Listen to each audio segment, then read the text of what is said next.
Hello, this is Grandpa Stan Hamilton from the 3rd Congressional District Republicans. Again, we represent the western suburbs of the Twin Cities, and this is another in our series of short videos or podcasts trying to inform Minnesota what is happening here in our state, predominantly with the control of the legislature and the executive office in the hands of the Democratic Party. I usually title these You Need to Know segments, and I've got a title for this one, but it's a little bit longer. It says, when demand for a product declines, let's make it free to restore that demand. What could possibly be wrong with this strategy? Well, let's find out. In 2023, the DFL passed what is called the North Star Promise Program, creating free state college tuition for students coming from families with an adjusted gross income of $80,000 or less. The cost of this program is $117 million in the first year, and thereafter about $49 million per year. Chump change, right? So why would our legislators create such a program? Could it be that they felt that the amount of existing federal and state aid for college tuition was simply inadequate? Could it be that they felt students from low-income families needed even more assistance, a free path to a college degree? Well, let's not speculate. Let's see what the authors of this new legislation had to say. We'll start with Representative Gene Pawlowski. He was the chief author on the House side. On May 9th of 2023, he indicated in a conference committee hearing on this bill that he had gone back about 10 years and looked at what he discovered were declining college enrollments here in Minnesota. This was of significant concern to him. He also indicated that Minnesota desperately needs a skilled workforce. So a couple of ideas he had there that he felt we needed to act on.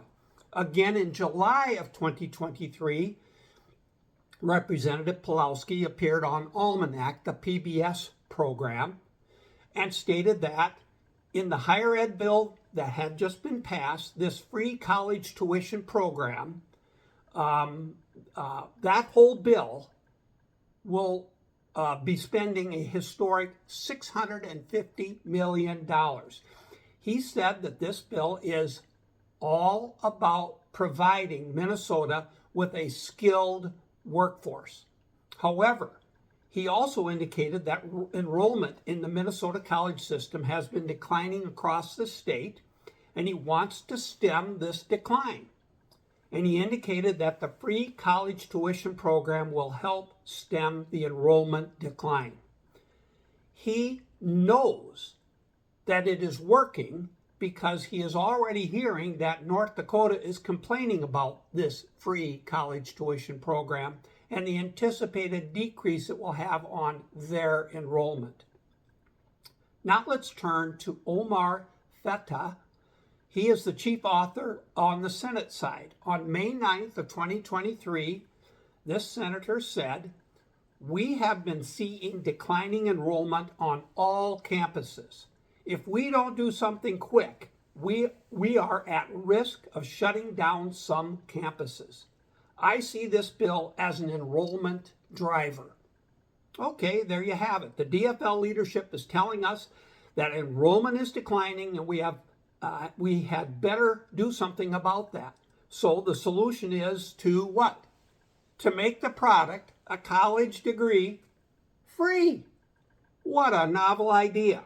If the demand for your product is declining, most people would say we had better improve the product, thus making it more attractive to the marketplace. Or maybe you might say, well, can we go in and look at our cost structure, reduce it so the product would become more affordable? But to stem the problem of declining demand, the DFL chose to make the product free. This is a foolish idea and not a sustainable idea. In fact, painful as it may be, reducing the number of campuses might be a good idea. It is like closing a factory when you have excess production capacity. Taking cost out of the higher education system should not be a novel idea. It should be a first idea. However, let's not forget that Representative Pawlowski also says that this free college program is a part of a plan to get skilled workers trained for the state. That sounds like a good and important idea to me. But then why not create a free college tuition program that is laser focused on doing just that? What are the skilled workers that our industries need? Let's target the program toward those skills and those industries. But no, the program as passed by the DFL is for any college degree, many of which do not prepare students to become skilled workers. In addition, if Minnesota taxpayers are paying for this program, then shouldn't the recipients of the benefits of the program make a commitment to remain in Minnesota and work in Minnesota for a period of time following graduation? If they leave before honoring that commitment, which they would be free to do, the free college tuition that was given to them would be returned to the state. Shouldn't we protect our investment? And finally, if we are short of skilled workers, and if the workforce we are trying to train needs certain aptitudes, then shouldn't the free college tuition program be targeted towards students that have those aptitudes and are most likely to succeed in that training? But no, the target recipient of this free college tuition is an economically disadvantaged person. That is a laudable objective, but not one that is most likely to deliver on the development of a skilled workforce. Making a product free to stop the decline in demand makes sense to a democratic socialist, Omar Theta, and to a retired social studies teacher, Jean Pawlowski.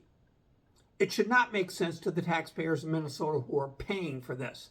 Failing to protect the taxpayers' investment is simply wrong. The program should have been limited to degrees that create the skills that Minnesota employers need, and further limited to students with the aptitude to succeed in these areas.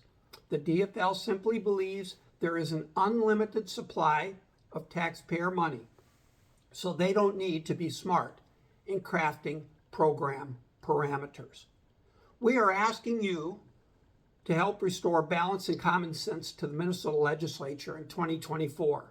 There are better ways to achieve important objectives, like the one of developing and maintaining a skilled workforce. Your choice, my choice, will be made at the ballot box in November. Please vote Republican. Thank you for listening.